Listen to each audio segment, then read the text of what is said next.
श्रीनन्दनो द्वादशको गुणानां निधि प्रभु षोडशको जिनेन्द्र तं शान्तिनाथं प्रणमामि भावान् तं शान्तिनाथं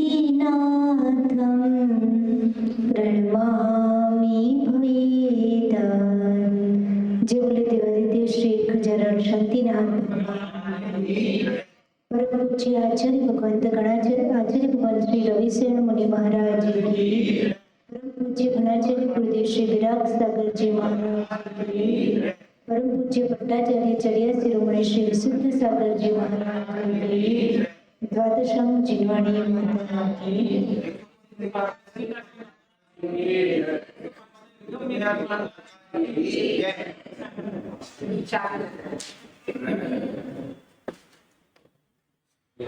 जो पवन जी और अंजना वाला टॉपिक था उसको कंप्लीट कर दीजिए, तब तक अपने 15 मिनट हो जाएंगे।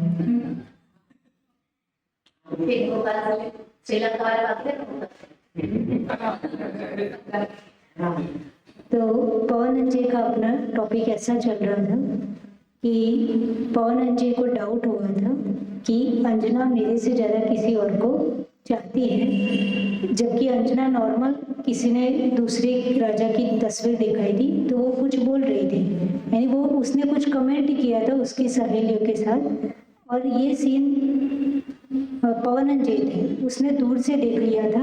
तो पवन जी के मन में ऐसा डाउट हुआ कि ये दूसरे पुरुष के लिए प्रसन्न हो रही है, तो उसने बोला ठीक है अब शादी तो होने दो, फिर इसको मैं मजा चखाता हूँ, यानी उसके मन में गुस्सा आ गया। और जबकि उसके मन में ऐसा कोई भाव नहीं था। शादी होने के बाद उसने अंजना के सामने देखा तक नहीं, बात करने की बात तो बहुत दूर रही, सिर्फ उतने डाउट पर लापड़ के बाद पूछा थे वैगनी कोई दवा नहीं, यानी बस डाउट था कि ये दूसरे व्यक्ति के ऊपर मोहित है और शादी मेरे से कर रही है। तो उसने देखना बोलना कुछ भी उसके पास कोई कुछ भी रखा नहीं, पर अंजना सहनशील थी, समताशील थी। उसके मन में ऐसा था कि मेरे ही कोई कर्म का उदय है जिसके कारण मेरे पति शादी करके लाए पर मेरे सामने देखते तक भी नहीं है। वो सब कुछ पूरे सबको पता था ये चीज, पर एक दिन ऐसा हुआ कि ऐसा होते होते 22 साल हो गए। कितने साल हो गए? एक दिन नहीं, 22 वर्ष तक पवन जी ने अंजना के सामने देखा तक नहीं था। आज की वो तो ऐसा, यानी वो इतना पेशेंस रख ही ना पाए, कभी सोच भी ना पाए, फिर भी वो इतने बड़े महल में वो अपने हिसाब से रहती थी, वो अपने हिसाब से रहता था, वो बोलता भी नहीं था, देखता भी नहीं था, फिर भी वो शांति से कोई भी कंप्लेन किए बिना शांति से रहती थी। ना उसके पापा को फोन लगाया, राइट, यानी फोन थे ही नहीं, लेटर भी नहीं लिखा कि ऐसे ऐसी परिस्थिति, कुछ भी नहीं, रहती थी। दुखी तो थी पर कर्म का उदय समझकर सहती थी, क्योंकि एक बार स्त्री की शादी हो जाने के बाद दूसरा ऑप्शन नहीं होता है। इसलिए जो भी परिस्थिति है मुझे स्वीकार के रहना है, यही मेरा घर है, ऐसा समझ के मुझे रहना है। तो वो रहती थी। पवन जी को किसी शत्रु राजा के साथ युद्ध करने के लिए जाना पड़ा, तो वो पूरी सेना को लेके जाता है। शाम का समय था, सेना एक नदी के किनारे विश्राम के लिए रुक गई। वहाँ एक झाड़ था, उस झाड़ के ऊपर उसको एक चकवा दिखा और उसको दुखी देखा और उसकी आंखों में थोड़े आंसू देखे। तो वो प्रकृति को देख के शांति से बैठा था और उसके मन में आया कि ऐसा दुखी क्यों है, ये ऐसा रो क्यों रहा है, इसको क्या दिक्कत हो गई। जल्दी पशु पक्षी की आंख में आंसू नहीं आते, जल्दी नहीं आते, यानी वो काफी सहनशील होते हैं।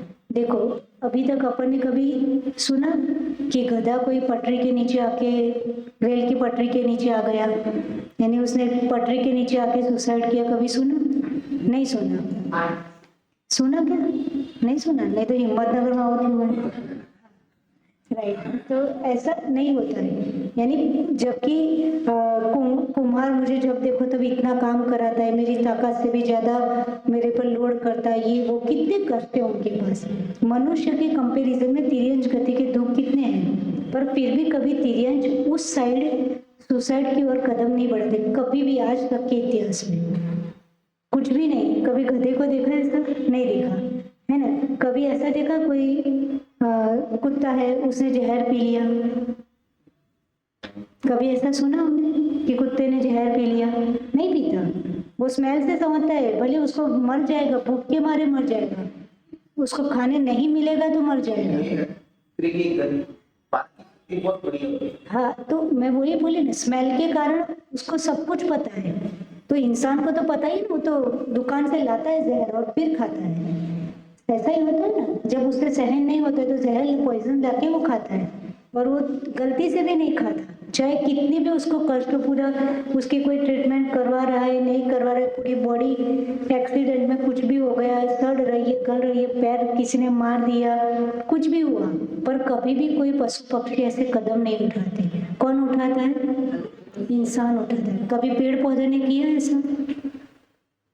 पेड़ पौधे कितना कष्ट, एक ही पोजीशन में जितनी एज लेके आए, एक ही पोजीशन में खड़े रहना है ना, तो कष्ट तो है, वो भी तो जीव है। ठंडी के समय अब जैसे फॉर एग्जाम्पल सुनामी आई तो वो पेड़ पौधों की क्या हालत, पूरे बह जाते हैं, तो कितना कष्ट है। अब धूप आई, गर्मी की सीजन है, तो हम तो बाहर जा भी नहीं पाते, और वो पेड़ एक ही पोजीशन में रह के कितनी गर्मी सहते हैं। ठंडी के समय हम तो कितना सब पहन लेते हैं सब, राइट है ना, नॉर्मल व्यक्ति कितना सब पहन के कितना प्रोटेक्शन करता है, वो पेड़ तो सहता ही रहता है, फिर भी कभी उसने ऐसा किया? बारिश में कितनी वो पड़ी, यानी कितना टप टप टप पूरा कितनी बारिश उस पर गिरती है, तो सारा सब कुछ कष्ट सहता है। और जैसे पतझड़ आती है, राइट, तो पतझड़ आती है तब क्या होता है? सारे पत्ते गिर जाते हैं। तो अब पतझड़ की सीजन आई, भाई इतने सारे पत्ते थे, फूल थे, पौधे सब गिर गए, तब चलो सुसाइड करो, तो ऐसा करता है नहीं। उसको पता है कि पतझड़ आई तो एक बार बसंत भी आने वाला है, यानी अभी भले कितनी भी पतझड़ आई, पूरे पत्ते गिर गए, पूरा वृक्ष ऐसे टूटा जैसा हो गए, पर उसको विश्वास है कि पतझड़ आई है तो बसंत भी आएगी, और उस आकांक्षा से जीता है। जीता है कि नहीं, है ना। सूरज है, उसको जब सूर्यास्त का टाइम होता है तब वो अस्ताचल की ओर मुंह होता है, तो वो कभी ये अब अस्ताचल वो थोड़ी सुसाइड के लिए जाता है। उसको पता है कि अभी अस्ताचल है तो सुबह में उदयाचल भी होगा, यानी सुबह में आएगा वो। उसके अंदर वो क्या रखता है? पेशेंस रखता है। हर एक जीव पेशेंस रखता है, नहीं रखता है तो कौन नहीं रखता?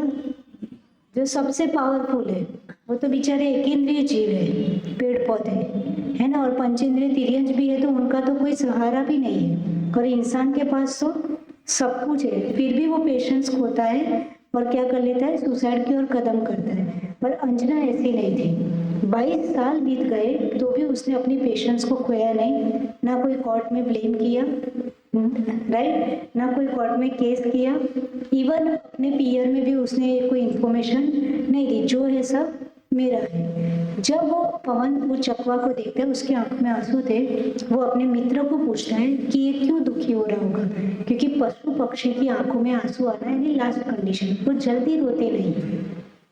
तो फिर उसने बोला कि चकवी कहीं गुम गई है अथवा नहीं मिल रही है, और उसकी याद में ये क्या हो रहा है?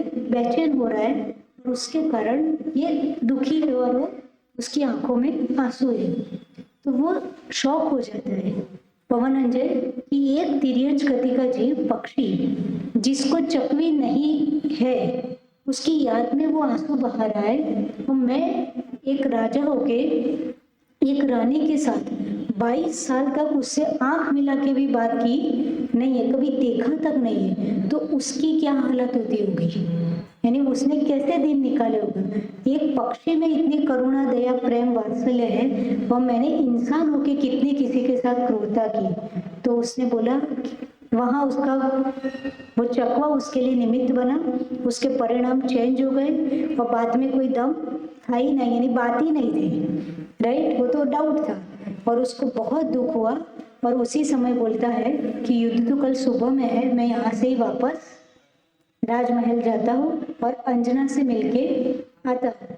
अब जो 22 साल से जिसने देखा नहीं है, पर वो चकवा ने उसके क्या कर दिए, परिणाम को चेंज कर दी। इसलिए प्रकृति हमेशा हमें सिखा के जाती है, इसलिए उसके नीचे रहना चाहिए, उसका लाभ लेना चाहिए, उसको ऑब्जर्व करना चाहिए। वो जाता है और आधी रात में पहुंचता है।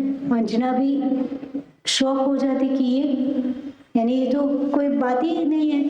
तो उसने सॉरी बोला कि भाई वहाँ चकवा का देख के मुझे बहुत पश्चाताप हुआ, मुझे माफ़ कर दे। पर उसने ये बोला कि आप युद्ध करने गए थे और फिर भी उसमें कितनी पेशेंस और कितनी समझदारी और कितना शांति थी उसके मन में। उसने वहाँ पे भी धैर्यता रखी कि आप युद्ध करने गए थे और सबको पता है कि आप मेरे से बात करते नहीं हो, और इस सिचुएशन में यदि कुछ होता है तो दुनिया मेरे पर ब्लेम करेगी, इसलिए ऐसा कुछ भी करना यहाँ पे ठीक नहीं है। कितनी समझदारी थी। तो उसने ये बोला कि अब वो उस समय उसका दिमाग वैसा हो गया था। तो उसने बोला कि मैं जाते जाते कुछ भी नहीं होगा, मैं तो युद्ध करके वापस आ ही रहा हूँ, तो दुनिया कौन तुम्हारे पर ब्लेम करेगी, मैं तो बैठा हूँ। और वो अपनी एक अंगूठी उसको देके जाता है और फिर सुबह में सूर्योदय हो उसके पहले वहाँ पे पहुँच जाता है, क्योंकि दोपहर में ही निकला था तो बहुत दूर भी नहीं था। राजा था, बड़े बड़े घोड़े होते उनके, ऐसे हवा में उड़े ऐसे तो घोड़े होते, तो वो आराम से वहाँ पे पहुँच गया। अंजना बहुत खुश थी कि चलो आज क्या हुआ, कैसे हुआ। वो चकवा को देख के हृदय परिवर्तन हुआ, कैसे भी हुआ। तो 22 साल के बाद उसका पति एटलीस्ट उससे खुश हुआ, तो वो तो बहुत खुश थी। और वो अंगूठी देके सुबह में वो वहाँ पहुँच गया। फिर वो युद्ध में वहाँ पे मस्त हो गया, पर युद्ध में काफ़ी टाइम लग गया, बहुत दिन बीत गए। और यहाँ अंजना का थोड़े समय होने के बाद उसका गर्भ दिखने लगा, प्रेग्नेंट हो गई। तो अब क्या, अब उसकी जो सासू थी, क्या नाम था, केतुमती थी, उसने बोला कि ये क्या है, यानी ये तो तुमने बहुत गलत काम किया, मेरा बेटा तो तुमसे बात तक नहीं करता, और वो तो अभी है भी नहीं, वो तो युद्ध करने गया है। वो तो उसके ऊपर चढ़ बैठे, जबरदस्त उस पर चिल्लाने लगी कि तुम यहाँ हमारे राजमहल में 1 मिनट भी रह सकती नहीं हो, क्योंकि तुमने हमारे कुल को क्या किया, कलंकित किया, ये तो बहुत गलत काम है। तो अंजना समझाती है कि देखो आपका बेटा जिस दिन यहाँ से गया था उस दिन रात में वापस आया, तो बोले आ ही नहीं सकता, जब था तब तो बात नहीं करता था, और 22 साल से 1-2 दिन की बात नहीं है, वो कैसे क्यों आएगा वापस। और ये फिर उसने बोला कि अंगूठी देके गए थे, आप विश्वास करिए। तो बोले ये सब बातें तुम गलत कह रही हो। और उसने बहुत चिल्लाया और बोले अभी के अभी यहाँ से राजमहल से निकल जाए, नहीं उसका पाप कर्मों का उदय देखो। 22 साल तक पति ने नहीं बोला और उसको एक दिन का सुख मिला, उसके बाद केतुमती हावी हो गई उस पर कि तुम यहाँ से नहीं, अब तो अभी तक तो ठीक है, शांति से राजमहल में खाती पीती तो थी, अब तो तुम यहाँ से ही निकलो, तब कहाँ जाएगी, यानी कहाँ जाएगी वो। तो वो तो बहुत रिक्वेस्ट करने लगी, बहुत समझाने लगी, पर वो तो मानने वालों में नहीं थी। और प्रेग्नेंट थी तो भी उसकी सास ने उसको तुरंत ही धक्के मार मार के वहाँ से राजमहल से निकाल दिया। तो उसकी जो एक सेविका थी वसंतमाला, उसकी जो सेविका थी वसंतमाला, उसको उस पर बहुत दया आ गई, वो भी उसके साथ चली। वो रोती रोती बेचारी रिक्वेस्ट कर रही है, सबको रिक्वेस्ट कर रही है, पर उस सास के सामने किसी की चलने वाली नहीं थी, यानी सब डाउट ही कर रहे थे कि ऐसा हो ही नहीं सकता। वो बोल रही है कि अंगूठी देके गए हैं, ऐसा हो तो आप थोड़े दिन रुक जाओ, जब आए तब उनसे पूछ लेना, पर वो कुछ भी सुनने को तैयार नहीं, उसको जाना ही पड़ा। और रोती रोती रोती जंगल में भटकती है बेचारी, क्या करे, प्रेग्नेंट है, कितने जंगल के डर, जंगली जानवर, कहाँ रुकना, कहाँ क्या करना, तो भी वो वहाँ पे गई। फिर उसको लगा कि एक बार मैं अपने पियर जाती हूँ और वहाँ पे रह लूँगी, अब भाई यहाँ से तो निकाल दिया तो वहाँ ही रह लूँगी।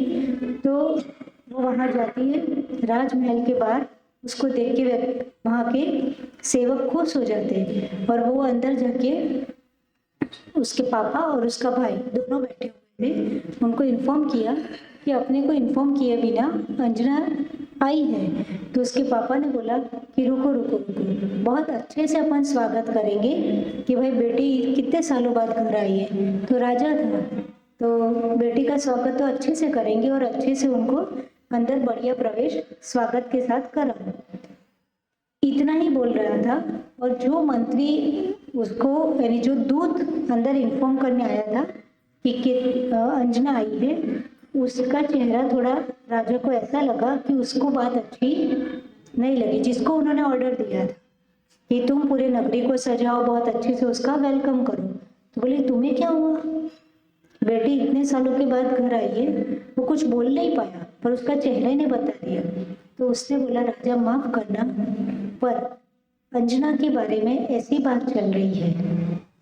ऐसा उसके पापा को बोल दिया कि उसकी ऐसा कुछ अंजना ने किया है, इसलिए उसकी सास ने उसको घर से निकाल दिया है और इस कंडीशन में अपने पास आई है। तो उसका कर्म का उदय इतना तीव्र, बाप ने ना जाना ना पूछा, कुछ नहीं पूछा और वहाँ ही उनका जो सेंटेंस 2 मिनट पहले कुछ और था वो चेंज हो गया और उसने बोला कि अपने महल में भी उनको कोई एंट्री नहीं है, ऐसी बेटी को मैं भी अपने महल में रखने वाला नहीं हूँ, उसको यहाँ से एंट्री नहीं दी जाए और यहाँ से धक्के मार के निकाल दो यहाँ से।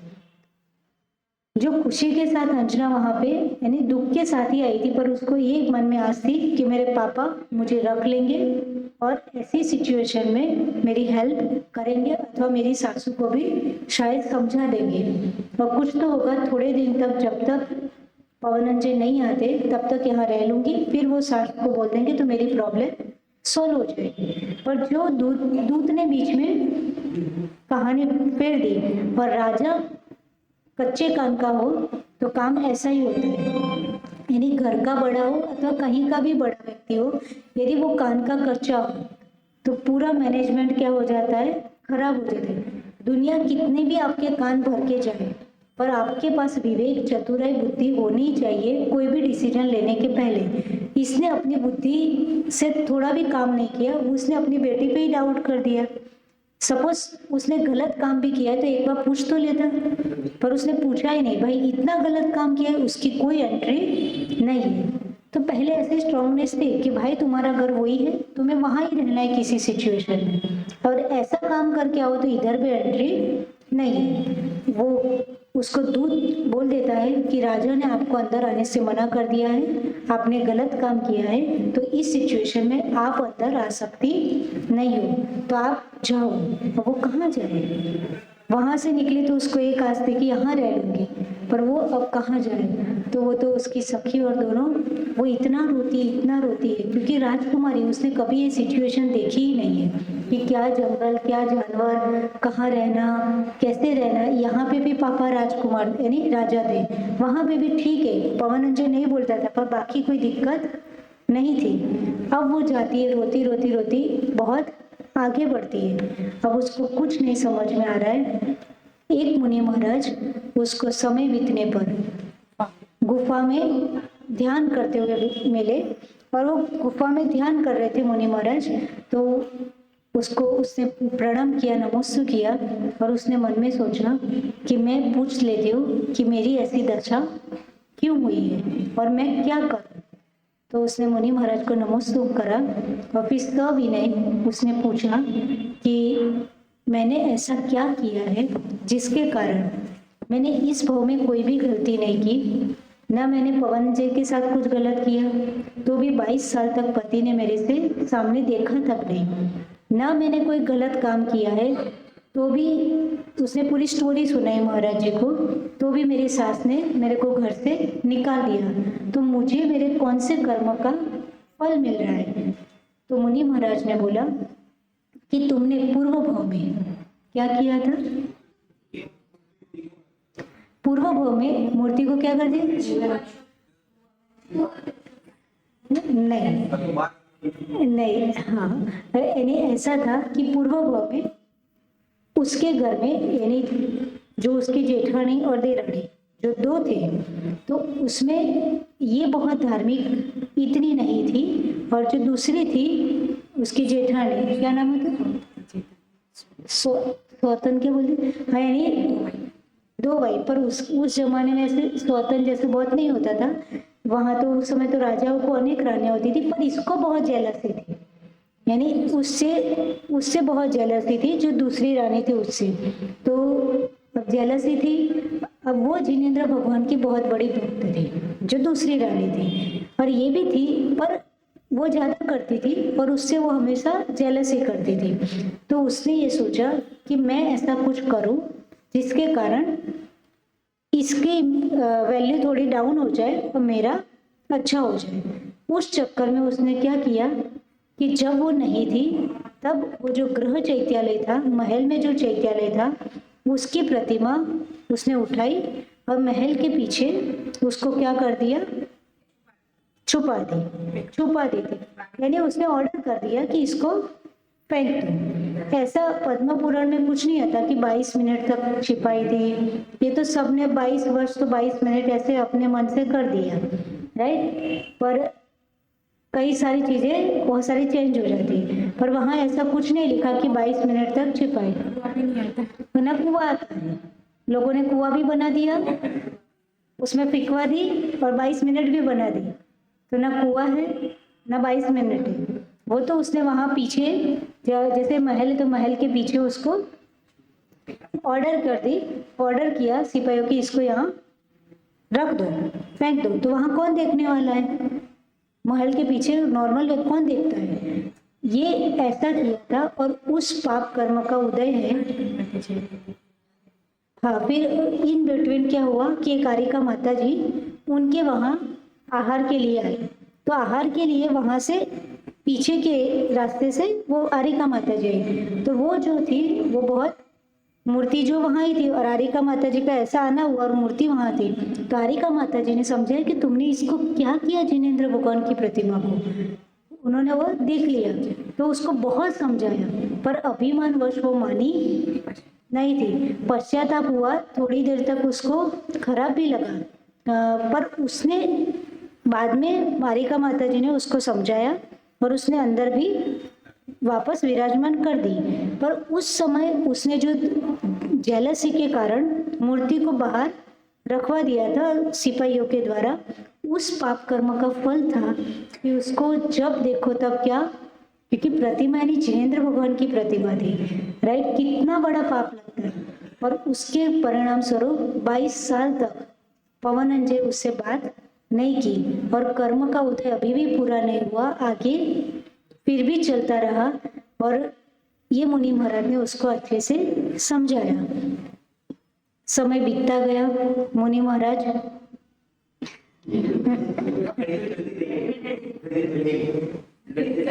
घड़ी चलती, समय बीतता गया, हाँ 5 मिनट।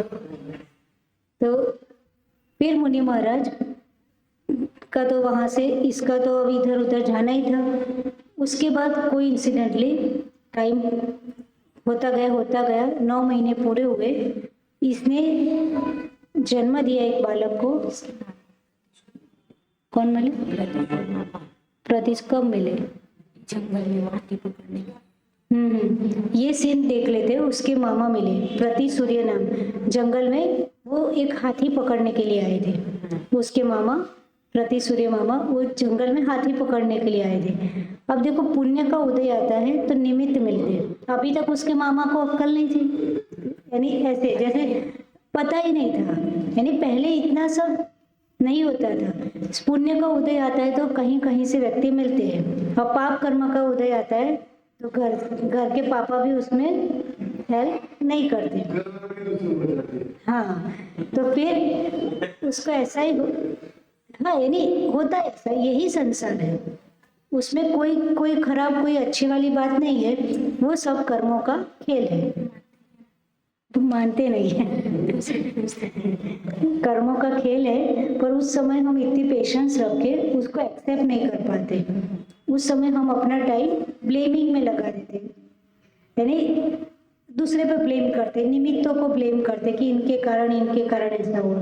हकीकत में अंजना में बहुत समझदारी थी। उसने मुनि महाराज को ये नहीं बोला मेरे साथ ऐसा क्यों हो रहा है, मैंने ऐसे कौन से कर्म किए जिसके कारण मुझे ये, इतनी समझदारी थी, तभी वो जी रही थी। बाकी उसने जितना सहा उतना सहना इजी नहीं था। तो जब प्रतिसूर्य उसके जो मामा थे वो जंगल में हाथी पकड़ने आए थे, तो उन्होंने इन बिटवीन उसको देखा, किसको, अंजना को, और उसके साथ वो जो वसंत माला थी उसकी सखी। तो वो देखा कि भाई ये जंगल में ये क्या कर रही है। तो फिर उसने बोला, पूरी कहानी उसके मामा को सुनाई कि मैं घर भी गई थी, पर वहाँ पे भी मुझे राजमहल में एंट्री वहाँ सास ने निकाली, पियर में पापा ने भी निकाल दिया। उसको प्रतिसूर्य को बहुत दुख हुआ कि ये क्या हुआ, यानी ये तो बहुत गलत है। अब उसने बोला कि मेरे साथ चलो, साथ में ले जाता है ना।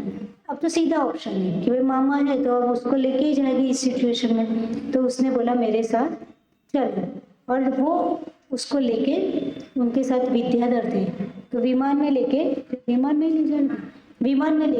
जाते हैं। और जब विमान में लेके उस हनुमान को लेके जा रहे थे, पर सब खुश थे, यानी अंजना भी खुश थी कि भाई उसके तो जीवन में गिने चुने दिन थे कि उसके चेहरे पर स्माइल आए।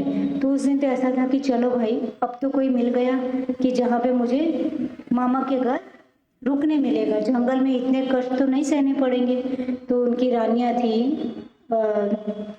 वसंत माला थी, सब मस्त विमान में बैठ के जा रहे थे। और वो बच्चा बड़ा तेजस्वी था, कामदेव था, हनुमान था। तो बच्चा विमान से उनके हाथ से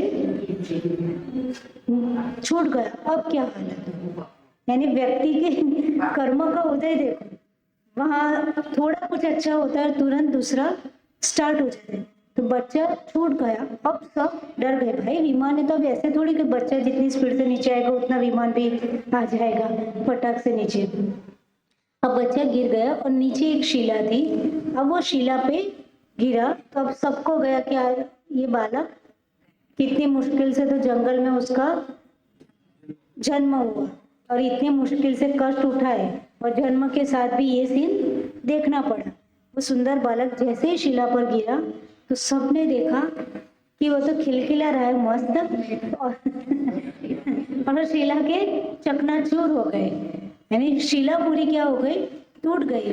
क्योंकि उसका अपन ने बहुत सारे, यानी हम लोगों ने जब वो इमेज ढूंढी थी तो कितनी सारी, यानी एक एक सीन की 10-10, 15-15 कितनी इमेज बनती थी और एक सिलेक्ट होती थी। तो सारी इमेज सामने आ जाती है कि वो छोटा बच्चा मस्त खिलखिला रहा है, पूरी शिला टूट जाती है। तो सब देख के आश्चर्य होता है कि इतना छोटा बच्चा इतने ऊपर से नीचे गिरता है, क्या इसका सहनन है। क्योंकि तत्व मोक्ष का में जीव था, और वज्र ऋषभ नारद सहनन होता है जो व्यक्ति मोक्ष चाहता है, तो उतना सहनन लेके ही जन्म होता है। भले उस समय कष्टों में जन्म हुआ, पर जीव का सहनन बहुत अच्छा था, और उस सहनन के कारण कुछ नहीं हुआ, वो तो मस्त और अपना तो यूं होता। और यानी कितना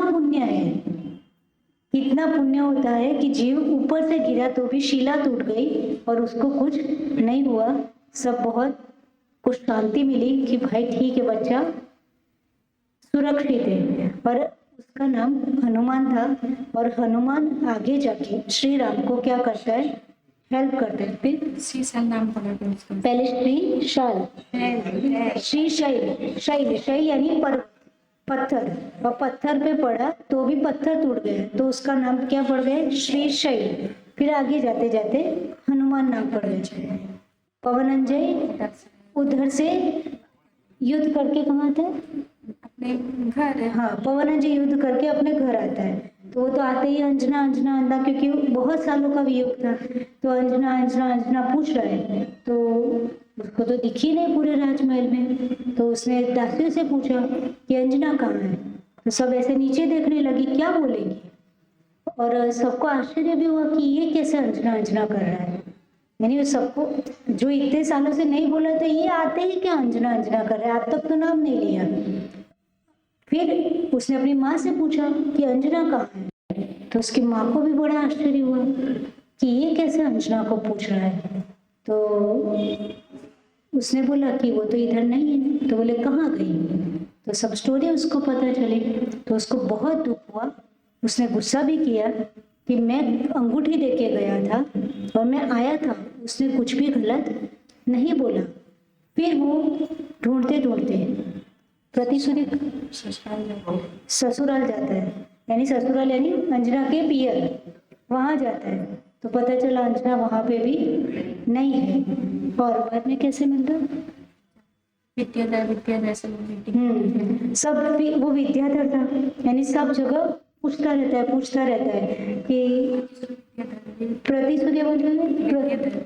कौन प्रतिसूर्य? मामा उसका। हाँ, प्रतिसूर्य विद्याधर भी मामा था। तो ये सब आपस में मित्र होते हैं, फ्रेंड। तो उन सब ने के थ्रू उन सब के विचार विमर्श हुआ और किसी ने बताया कि प्रतिसूर्य विद्याधर के पास अंजना है, यानी उसके मामा के घर है। और फिर वो वहाँ पे अंजना का और पवन अंजय का मिलन होता है। तो इतने बड़े कष्ट सिर्फ एक जिनेंद्र भगवान की प्रतिमा का अपमान करने से दूसरे भाव में इतने बड़े बड़े कष्ट सहने पड़े। और आज के समय में तो व्यक्ति डरता नहीं डरता, यानी हमारे अकॉर्डिंग पंथ परंपरा नहीं है तो व्यक्ति कितना चेंज कर देता है, यानी अपने ईगो के कारण। जबकि नॉलेज किसी को नहीं है, शास्त्र कौन पढ़ता है? सिर्फ सुना अथवा जिससे कांटेक्ट में आए उसने जो समझाया उस बात को सही मान लेते हैं और दूसरी बात को गलत मानते हैं। और उस चक्कर में मूर्तियों की प्रशस्ति चेंज हो जाती है। क्या नहीं होता है ना, कितना वाद विवाद, क्या प्रतिमाएं, मूल नायक चेंज हो जाते हैं।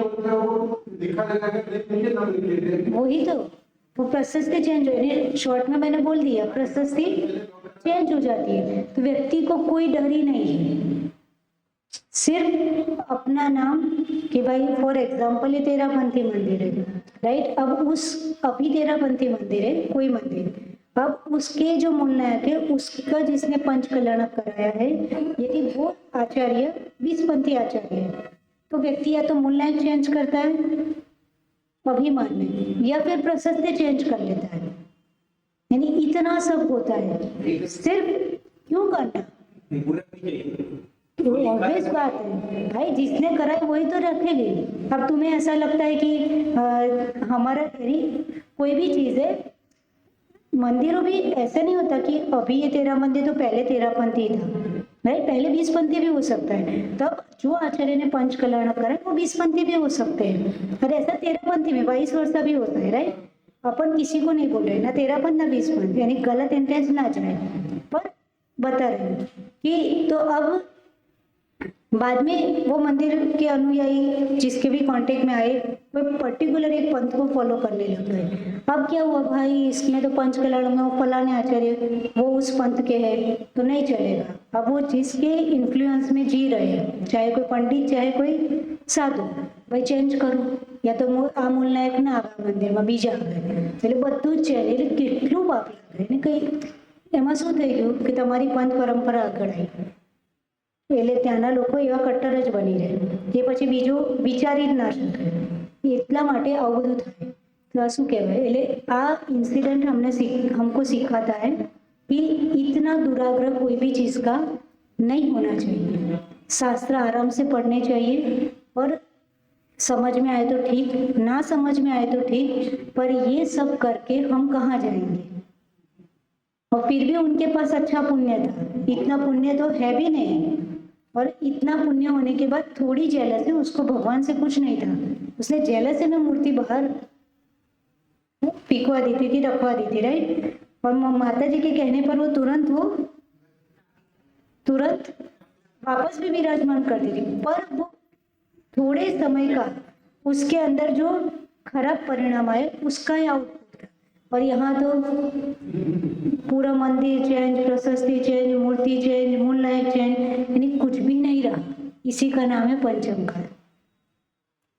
ऐसे सपोर्टिव भी सब मिल जाते हैं, हाँ में हाँ करने वाले भी मिल जाते हैं, पैसे देने वाले भी मिल जाते हैं, सब करने वाले मिल जाते हैं। तो हमको इन सब चीज़ों से दूर रहना चाहिए। कि हमें कुछ भी नहीं भाई, जिसने जिस समय पुरुषार्थ करके जिसने मंदिर करवाया, जिसने भी पंच कल्याण कराया, ठीक है, हमें क्या है, नीचे किसका नाम है, हमें भगवान से मतलब है कि नाम से मतलब है, उससे मतलब है। तुम तो आराम से भक्ति करो, वो तो कर नहीं पाते और बस मंदिर तोड़वाना बनाना वही काम बचा है। तो ऐसा काम नहीं करना चाहिए। कितने सारे क्षेत्र ऐसे होते हैं जिसकी ऊर्जा बहुत जबरदस्त होती है पर उसको देखने नहीं जाते लोग, राइट है ना। तो उन सबका प्रोटेक्शन करना चाहिए। हम पंथ परंपरा के चक्कर में उन सबका प्रोटेक्शन नहीं करके उसको क्या करते हैं, ठीक है हम क्या करें, वो तो हमारे अकॉर्डिंग नहीं चलता, वो हम जिस मान्यता का उसके अकॉर्डिंग नहीं चलता, तो हम तो वहां जाते भी नहीं, वहां मन भी नहीं लगता। तो उस लेवल के तुम्हारे पास ज्ञान भी तो हो, उस लेवल की भक्ति भी तो हो अंदर, और उसके प्रति क्षेत्र तो अपना है, भगवान तो अपने हैं। पंथ और परंपरा शास्त्र में कहीं लिखी ही नहीं है, ये तो सब पंडितों ने क्रिएट किया है और फिर आगे लोगों ने उसको बढ़ा दिया, लोग स्ट्रिक हो गए अपने अपने में। तो ये सब गलत है। हम इन सब से ऊपर उठ के मंदिर, मूर्ति, क्षेत्र, इन सभी के प्रति हमारा एक समान भाव होना चाहिए। चाहे कोई भी परंपरा, कोई भी पंथ, तुम्हें अच्छा लगता है तो करो, नहीं लगता है तो बुराई करने की जरूरत नहीं है, पर दृष्टि अच्छी होनी चाहिए। हम परिणाम ना बिगाड़े, करने वाला तो पुण्य कमाएगा, हम देख देख के परिणाम बिगाड़ के बुराई करके पाप करेंगे, और वो तो कई गुना पुण्य कमा लेता है और हम बोल बोल के पाप कमाते हैं। तो कभी किसी की बुराई नहीं, जहाँ जो चलता है इट्स ओके, हम क्या कर सकते हैं वो हमें करना चाहिए। जय बोले खाटूश्याम चिरवाड़ी माता की। खुश हो गई आंटी ज्यादा। मुनि होने के बाद क्या था? पहले नाम नहीं बदलते थे, पहले नाम वही रहते। जैसे श्री राम है तो उनका कोई दूसरा नाम नहीं है, सबके वही नाम। तीर्थंकरों के भी वही नाम, किसी का नाम नहीं बदलता। तो श्रीशैल भी उनका एक नाम था ना, दोनों ही नाम थे, श्रीशैल और हनुमान दोनों नाम थे। पहले श्रीशैल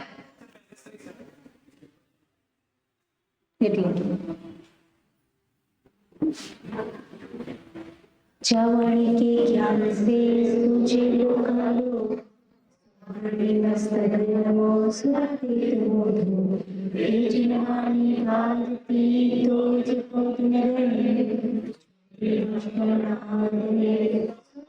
सुख जन देव जो हरिरंत को सेवा निर्गम सदा हे मोक्ष का।